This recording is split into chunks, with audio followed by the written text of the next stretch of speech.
De una de las ramas de la salud más necesitadas últimamente, yo entiendo que desgraciadamente porque no depende de los profesionales, salvo la ayuda y en la medida de lo posible la solución. La especialidad se llama psicología. Miguel Ángel Rizaldos es uno de los grandes, es uno de los mejores psicólogos que tenemos a nivel nacional.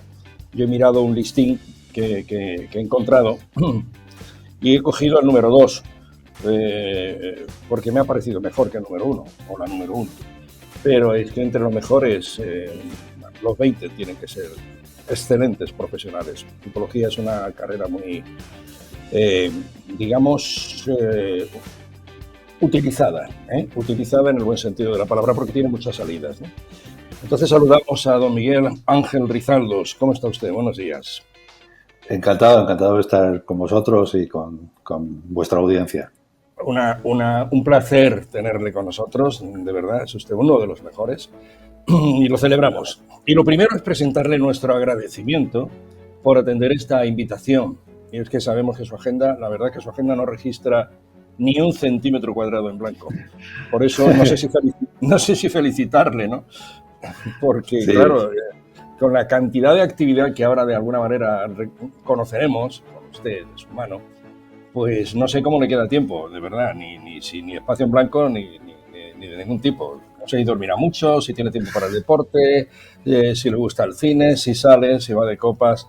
En fin, es lo menos importante. Es un veterano psicólogo que cuenta con más de 25, ya 26 años prácticamente de experiencia y es pionero en la psicoterapia online. Es un hombre que está muy puesto en las redes, muy puesto en las tecnologías, que las utiliza para hacer mejor, entiendo, su trabajo y llegar a más gente, ¿no?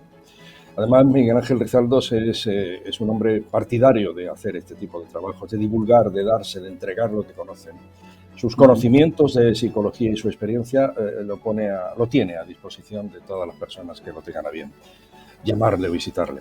Y lo que trata es eso, a fin de hacerle accesible al público general su experiencia, pues le gustan los medios de comunicación y esta es una prueba. Le encanta la radio, hace televisión, prensa digital, prensa escrita. Vamos, que es usted un profesional de la psicología y de la comunicación completo, ¿no?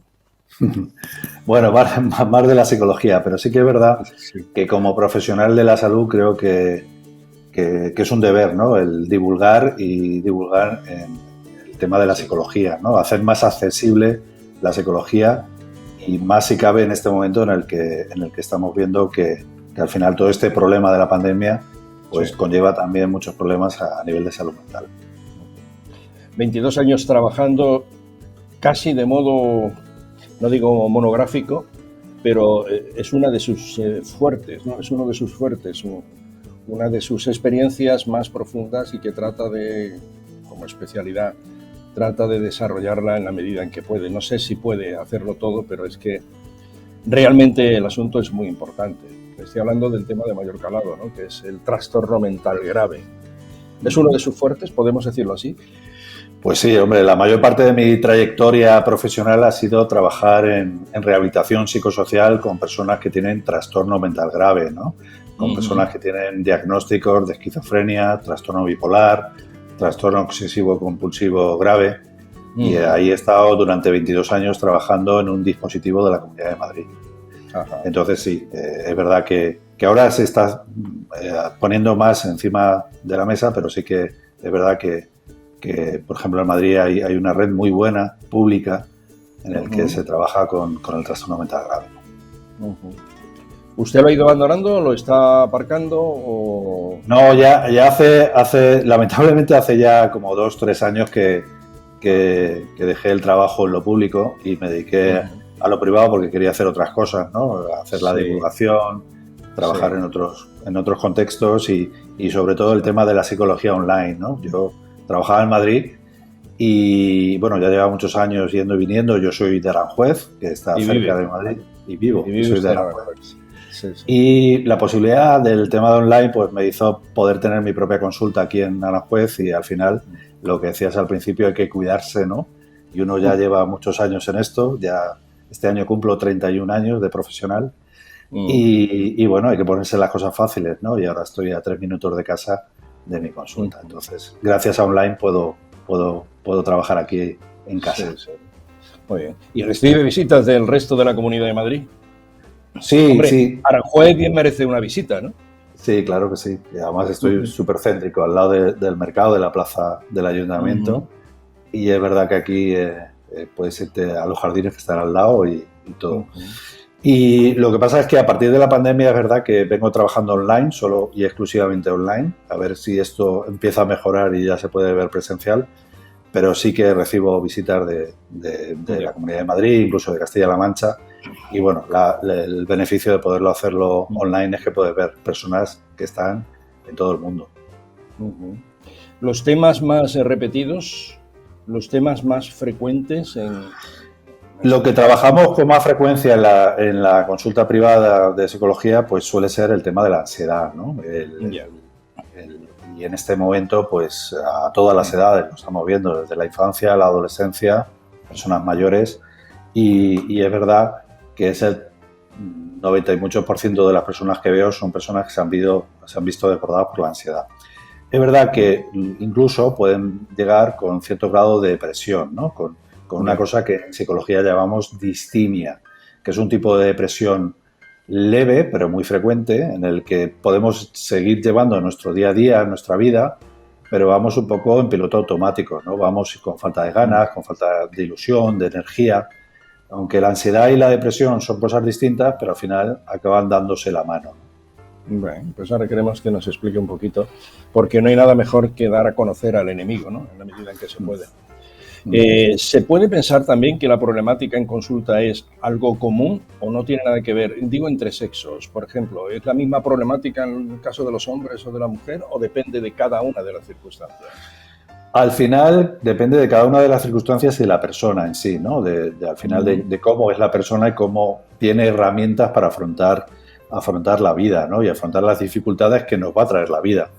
En psicología yo siempre digo que para ir al psicólogo no hace falta estar mal, sino querer estar mejor, ¿no? Y en psicología lo que trabajamos pues es cosas muy básicas que sin embargo en otros ámbitos nadie nos los enseña, ¿no? Que es cómo manejar tus propios pensamientos, cómo regular tus emociones y cómo relacionarnos con los demás. Digamos que son las tres áreas en las que los psicólogos somos especialistas y que tenemos herramientas desde la ciencia que sabemos que nos genera mayor bienestar, ¿no? Y que nos ayuda a mejor llevar el malestar. Hay asuntos más exclusivos de la mujer, entiendo, por su condición de fémina, ¿no? Y del hombre. Es decir, tendremos casos comunes y no comunes, ¿no? Sí, a veces el problema que a veces tienen las mujeres es la autoexigencia, ¿no? Y es relativamente frecuente ver, por ejemplo, lo que llamamos el síndrome del impostor, ¿no? Mujeres que incluso son exitosas, que funcionan y que tienen muy buena capacidad, pero sin embargo que no acaban de creérselo, ¿no? Y que consideran que están donde están por suerte, y no suele ser así. Y es verdad que a veces las mujeres se ven muy presionadas por la sociedad, también es verdad, por ellas mismas, por querer siempre estar a la altura en todas las áreas, ¿no? Y a nivel profesional, a nivel familiar, a muchos niveles, ¿no? Entonces, esa autoexigencia a veces hace que se machaquen mucho, ¿no? Ya, pero ¿no debería ser al contrario? Que eso les diera la seguridad que, vamos a decir, generalmente o históricamente le ha quitado el hombre. Es decir, una mujer que hoy llega a un listón en el que no es fácil llegar para un hombre y más complicado para una mujer, si esa llega, ¿no debería sentirse aún más satisfecha? Es decir, a pesar de estoy aquí, ¿no? Sí, no todos los casos, ¿eh? También esto del síndrome del impostor no es exclusivo de la mujer. Es verdad que es más frecuente en mujeres que en hombres, pero a veces esa presión de poder haber luchado y al final pasa factura, ¿no? Esa presión, esa presión en contra, ¿no? El de estar continuamente navegando contra corriente, pues al final pasa factura y hay personas que todos tenemos vulnerabilidades, ¿no? Y al final, pues eso deja mella. Ya. Está el hombre, está la mujer. En la situación en que estamos ahora mismo, ahora volvemos a esto, me voy a salir un poco por decir así, de la pauta. En las circunstancias en que estamos, ¿Sí? con el temor, el miedo, el peligro, la enfermedad, el agobio, la ansiedad por estar encerrados, no encerrados, etcétera, etcétera. ¿Quién es más resistente? ¿El sexo masculino o el femenino? Yo no sabría capaz de decirte. Yo creo que depende. No es tanto cuestión de sexo, es cuestión de personas, ¿no? Y de formas de ser y de estilos y de aprendizaje, ¿no? Al final, también es verdad que aquí no hay nadie infalible, ni hombres ni mujeres, ni ninguna persona. Todos tenemos fortalezas, pero también tenemos vulnerabilidades. Y a veces, hagamos lo que hagamos, las circunstancias nos pueden apabullar y nos pueden hundir, ¿no? O sea, aquí nadie está libre de poder verse machacado y hundido por las circunstancias, ¿no? Y ahora, con todo el tema de la pandemia, pues esto nos ha pasado, ¿no? Como poco nos han quitado fuentes de satisfacción, si no has tenido la enfermedad o has tenido un familiar que ha fallecido o que está afectado por ello, ¿no? Entonces, cuando nos quitan las fuentes de satisfacción, al final el ser humano se siente mal, ¿no? Entonces, yo creo que aquí nadie está libre de verse en un problema de salud mental, ¿no? Ya. Recientemente, los últimos casos, las últimas visitas que tiene usted, son de más jóvenes quizás. Le digo esto porque tenemos que desembocar en ellos, y ya en lo infantil, ¿no? El adolescente que tiene tantas dificultades actualmente para abrirse camino, sobradamente preparado, en la mayoría de los casos, sobradamente preparado. Tiene dificultades, incluso tiene que emigrar, se tiene que marchar. La situación de los jóvenes frente a la enfermedad, frente a la pandemia, o frente al temor de ser alcanzado por ella, es muy abundante, es decir, es muy numerosa. Hay muchos jóvenes que tienen el miedo que antes no tenían, que salían a la calle y pensaban de otra manera y se manifestaban de otra manera, algo, en algunos casos, más beligerante. Sí, la verdad es que estamos viendo con mucha frecuencia a jóvenes, adolescentes, porque al final, pues es verdad que les ha pillado en una época de su vida que es crítica, sobre todo a nivel de autoestima, ¿no? Y es un momento en el que dejas de ser niño, estás siendo adulto, pero no eres adulto, en fin. Es un momento clave, crítico, por eso no quiere decir que sea malo la adolescencia, pero sí que es un momento, o la juventud, es un momento en el que te estás colocando en la vida, ¿no? Entonces, es verdad que las circunstancias pues han sido muy en contra, ¿no? Entonces, están pasando factura y es verdad que estamos viendo en consulta bastante jóvenes, adolescentes, niños que se están viendo desbordados por el tema de la ansiedad. Es verdad, el tema de haber tenido clases online, al final adaptarte a esa nueva situación, ha conllevado también muchos problemas.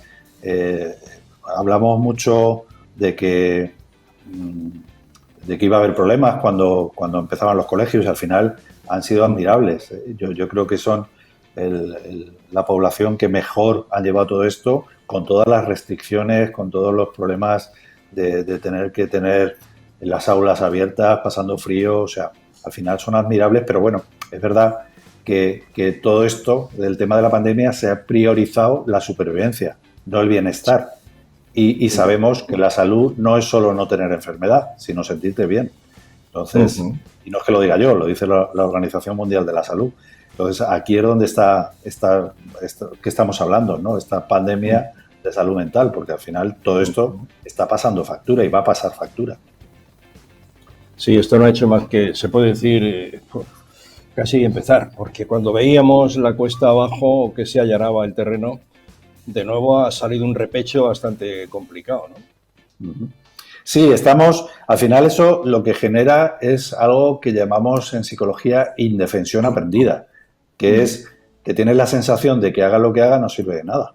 Entonces, claro, al final hay cierto cansancio. Yo entiendo que la gente estamos cansados, no la gente, sí. Yo mismo, el primero, estamos cansados porque cuando ya parecía que un poco estaba saliendo la luz otra vez, ¿no?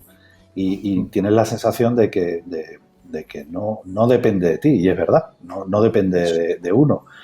Entonces, eso genera esa indefensión que es la antesala de sentirte deprimido, ¿no? Tener la sensación de que haga lo que haga no sirve de nada y tiro la toalla, ¿no? Entonces, como bien dices, yo creo que ahora estamos viendo la punta del iceberg. Queda mucho por ver en salud mental con respecto a todo lo que está por venir. Sí, sí.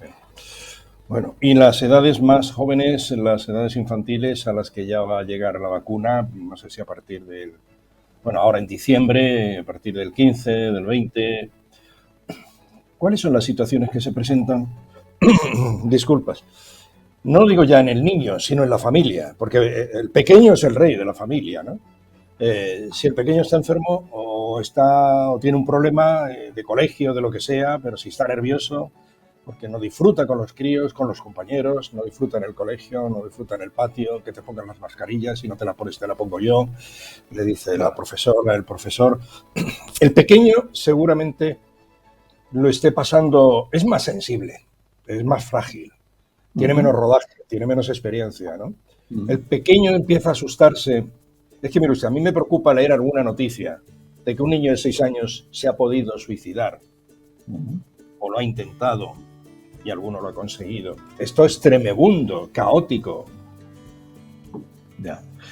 Pues sí, al final es una persona que está en construcción, ¿no? Y que le faltan herramientas. Es verdad que también tienen una capacidad muy buena, que es una capacidad de adaptación y son capaces de adaptarse a situaciones adversas. El problema es que se habla mucho de la infancia, pero sin embargo no se la protege tanto, ¿no? O sea, al final son los pobres que están con mascarilla, que están muchas horas con mascarilla, que no podían jugar al fútbol, que no podían... O sea, se les ha restringido mucho, como decía antes, ¿no? A todos en general nos han restringido las fuentes de satisfacción y claro, eso al final nos está pasando factura y nos hace, al final, en psicología sabemos que las personas se sienten bien en la medida que tiene sentido su vida y que disfrutas del día a día. Claro, si todo se compone de sobreprotegerte y sobre todo de supervivencia, pues al final la vida hay que vivirla y la vida conlleva riesgo. Entonces, es verdad que son pequeños, claro. Claro, entonces explicarles a un pequeño. Claro, aunque tienen buena capacidad de adaptación, pero al final les pasa factura igualmente, ¿no? Entonces, algo tan humano como pensar que para vivir así es mejor no vivir y que podemos llegar a pensarlo cualquiera, pues al final las personas cuando llegan a esa situación de ponerse en ese límite y llegar a tener pensamientos de quitarse de en medio, tienen que ver con dejar de sufrir o dejar de pasarlo mal. A veces no es que me quiera morir, lo que quiero es dejar de sufrir. Entonces, eso es un pensamiento muy humano.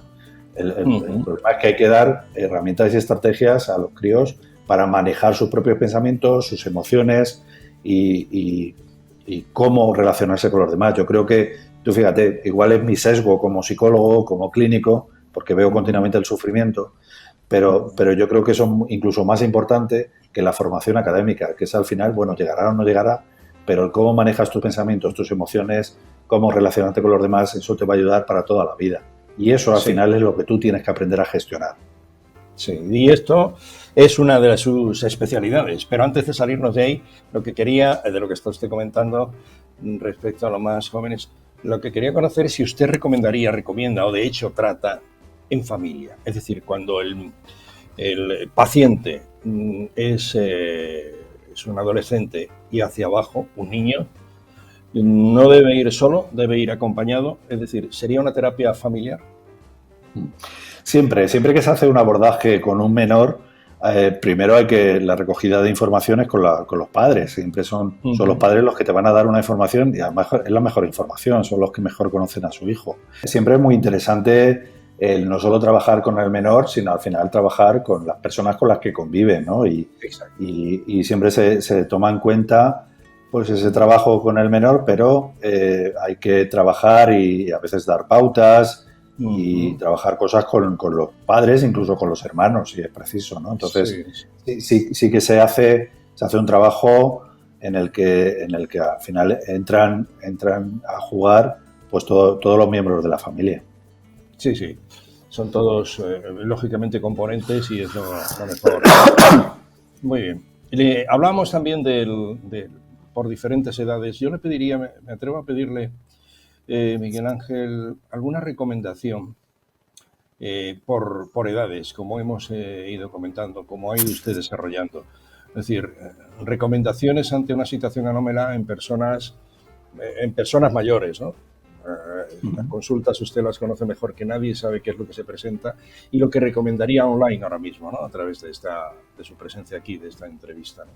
¿Qué podría recomendar para esos adultos? Ya no sé si sectorizarlos por hombres o mujeres, pero sí al menos esa recomendación del especialista, ¿no? Que a veces es el cuñado el que quiere hacer de psicólogo y podemos liarla, ¿no? Ya, Esa recomendación del especialista, del profesional, a las personas mayores con problemas de los que hemos hablado, ¿no? La ansiedad, no sé, el estrés también, que no lo hemos mencionado, pero suponemos que todo suma, ¿no? Sí, al final lo que sí que es recomendable es que si te ves desbordado por la ansiedad es lo que uno siente y el estrés lo que viene de fuera, ¿no? Y es verdad que a veces la vida nos puede desbordar, ¿no? Situaciones de estrés. Entonces, lo que sí que recomiendo es que te pongas en manos de un profesional, ¿no? Un profesional de la psicología, un profesional de la salud. Cuidado con que ahora hay mucho... mucho... Dígalo. Sí, mucho mangante y mucho vendehumo que son especialistas en emociones o no sé qué, pero no son profesionales de la salud. Hay que tener muchísimo cuidado porque al final son gente que ha hecho un cursillo, ha hecho alguna historia, son coach de estos que llaman ahora y que se meten en camisas de 11 varas, ¿no? Son estos que de pronto lo pasaron muy mal, vieron la luz y a partir de ahí, con su ejemplo, son... Y esto no es ciencia, esto suele ser peligroso. Es verdad que a veces son gente buena comunicadora y que utilizan muy bien el marketing y que a veces enredan a gente en situaciones en las que pues te venden cosas tan simples como si, efectivamente, como si quieres puedes y ese tipo de historias que al final pone la piedra o la pelota encima de tu tejado, ¿no? Y es verdad que a veces si tú quieres aumenta la probabilidad de que puedas y sobre todo si te pones a ello, pero a veces incluso aunque te pongas a ello no lo vas a conseguir porque es así, la vida es así, no siempre es justa. Entonces, la recomendación es ponerte en manos de un profesional y como he dicho anteriormente, para ir al psicólogo no hace falta estar mal, sino querer estar mejor, ¿no? Y si ves que no gestionas bien tus pensamientos, que no manejas bien tus emociones, que no tienes o que tienes problemas a la hora de relacionarte con los demás, estés en la edad que estés, ponte en manos de un profesional de la psicología que te va a ayudar a manejar esto. Entonces, cuidado, porque es verdad que esto tiene cierto grado de estigma y como que parece que si voy a psicólogo es porque estoy loco, pero no es así. Yo creo que en esto hemos avanzado y hemos avanzado mucho y por eso uno de mis motivos para estar en los medios es esto, ¿no? Es tratar de normalizar y naturalizar el rol del psicólogo como algo, pues igual que si me rompo la pierna, pues no espero a ver si se cura sola, sino que voy al traumatólogo. Pues sí, exactamente igual. Si me siento mal, no manejo bien mis pensamientos, mis emociones o las relaciones con los demás, pues voy al especialista para que me dé las herramientas, porque estar bien a nivel psicológico no es solo cuestión de voluntad y esfuerzo. Lo que necesitamos es estrategias y herramientas que nos da la psicología. Es le diría, por tramos, no sé cómo preguntarle, como en medicina. En medicina hay especialidades, ¿no? El médico es médico, medicina general, un conocimiento amplio, extenso y completo. Hay especialidades también en psicología, y ya no solo es que no quiero decir enfermedad, en las patologías, ya no en las patologías, sino por tramos de edad también. Es decir, hay especialistas en psicología como puede haberlos en medicina, en los diferentes apartados, bien por tramo de edad o bien por, pues eso, lo que decía, por patologías. Bueno, como especialidad académica y sobre todo especialidad legal, en psicología solo existe una, que es la psicología clínica, y también la sanitaria, que los clínicos son los que, igual que los médicos especialistas hacen un PIR o un MIR, ¿no? Por los psicólogos tenemos el PIR. El problema es que las plazas son mínimas y es algo por lo que se está luchando mucho, ¿no? Porque necesitamos mucho más psicólogos a nivel clínico, ¿no? Ajá. Luego hay otros tipos de especialidades, es verdad que no tienen ese amparaje legal, pero sí que hay profesionales que se dedican más a lo infantil o al adulto o están más especializados en determinadas patologías, ¿no? Como la ansiedad, la depresión, que al final es lo que más vemos en consulta. O yo, como estuve trabajando durante 22 años con trastorno mental grave, ¿no?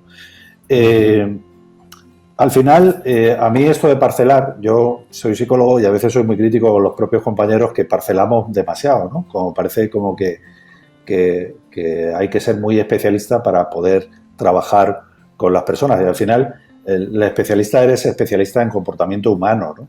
Y eso conlleva en muchos ámbitos. Puede ser a nivel deportivo, a nivel clínico o a nivel de recursos humanos o de alimentación incluso. O sea, al final yo creo que el psicólogo tiene la capacidad y sobre todo la formación para trabajar en muchos ámbitos de la conducta humana, ¿no? Y es verdad que, bueno, que hay gente más especializada en unos temas que en otros y que, bueno, que sí que es verdad que el psicólogo en general somos especialistas en comportamiento humano. Una pregunta de esa entrevista, dentro de la entrevista. La ansiedad merece, porque quiero que desarrolle usted esto un poquito, pero seguramente la ansiedad necesitaría otra entrevista como esta, ese tiempo, porque le estamos convocando en tal caso. Y de cualquier manera sí le pediría unos apuntes, ¿no? Sí, la ansiedad, la verdad, que es algo muy frecuente con lo que trabajamos en consulta y ni es un problema grave ni crónico. El problema es que en este país no se está haciendo un buen tratamiento de la ansiedad, pero no porque lo diga yo, lo dice la Organización Mundial de la Salud. Hay que hacer un trabajo que se puede hacer farmacológico, puntual, pero hay que hacer también un trabajo psicoterapéutico. Y en psicología tenemos herramientas suficientes para regular la ansiedad. No se trata de no tener ansiedad, sino de aprender a regularla, porque al final la ansiedad es una conducta adaptativa ante una situación peligrosa o novedosa. Entonces, es algo que necesitamos, como el estrés. Sí. El estrés nos ayuda a ponernos las pilas en una determinada situación. Entonces, tenemos herramientas para aprender a regularla. Y eso es verdad que podríamos hacerlo para evitarnos mucho sufrimiento, ¿no? Y evitarnos, al final, muchos problemas que da la ansiedad, porque el problema es que solo se está haciendo un tratamiento farmacológico. Y los fármacos son una pata del tratamiento, pero no como único tratamiento no funcionan. Bien. Nos está usted indicando que... Sí, perdone, prosiga. Digo que sí, que daría para un programa entero porque es verdad que hay herramientas y hay estrategias que nos pueden ayudar a mejor llevar la ansiedad y no cronificar algo que no es crónico. Está usted invitado. ¿Y la depresión? ¿Sería tan intenso el asunto como también para una charla con usted, una pequeña entrevista y sus conocimientos? Pues también tenemos tema ahí. La depresión, al final, hoy sabemos que la pandemia es real y que cuando pase esta pandemia de virus está la de la depresión. Es una de las mayores causas de enfermedad y de bajas a nivel laboral en el mundo. Entonces, es verdad que digamos que la depresión es la hermana mayor de la ansiedad y es verdad que no siempre es una depresión mayor, que es algo grave en lo que hay que hacer una interpretación, hay que hacer un trabajo intenso a nivel psicoterapéutico y además farmacológico, sino que a veces hay otras variedades de depresión, como decía antes, que es la distimia, que es mucho más leve, pero muy frecuente, y en el que igual hay que tener herramientas para manejar esa distimia, ¿no? ese tipo de depresión. Bueno, pues hemos de quedar y si le parece a usted oportuno y desarrollamos estos apartados tan importantes y tan extendidos, desgraciadamente. ¿Es también usted profesor? ¿Sigue siendo profesor en la Autónoma y en la Complutense? Bueno, eso era cuando estaba ya trabajando en Madrid, ahora ya no estoy en la universidad pública. Bueno, pues ahora el curso online. Modo de llegar a usted, pues ahí tenemos la información con su página web. ¿Sería suficiente o quiere dejarnos usted algún dato más? Sí. En la página web rizaldos.com se puede encontrar artículos que son divulgativos y que a la gente le pueden ayudar para saber qué es lo que les pasa, ¿no? Y ahí también, pues bueno, si ven oportuno, pues también hay talleres, tengo talleres online para hacer, o luego ya, si es oportuno, pues el tener un tratamiento psicológico online o presencial si están cerca de Aranjuez o de Madrid. Muy bien. Pues ponemos ahí al pie sus datos y, bueno, que está usted abierto naturalmente a atender a todas aquellas personas que puedan tener, aunque tiene usted un trabajo ímprobo. Es decir, son muchas horas, ¿eh? Miguel Ángel Rizaldos. Muchísimas gracias por su atención, por sus conocimientos que nos ha dejado aquí. Y sabemos que en 10 minutos tiene usted consulta. Sí, así empezamos. Que, seguimos. Tenemos que abandonarle, deseándole lo mejor. Salud y armonía, si me permite las dos expresiones. Gracias. Igualmente, hay que cuidarse, José Luis. Esto es. Feliz día. Gracias.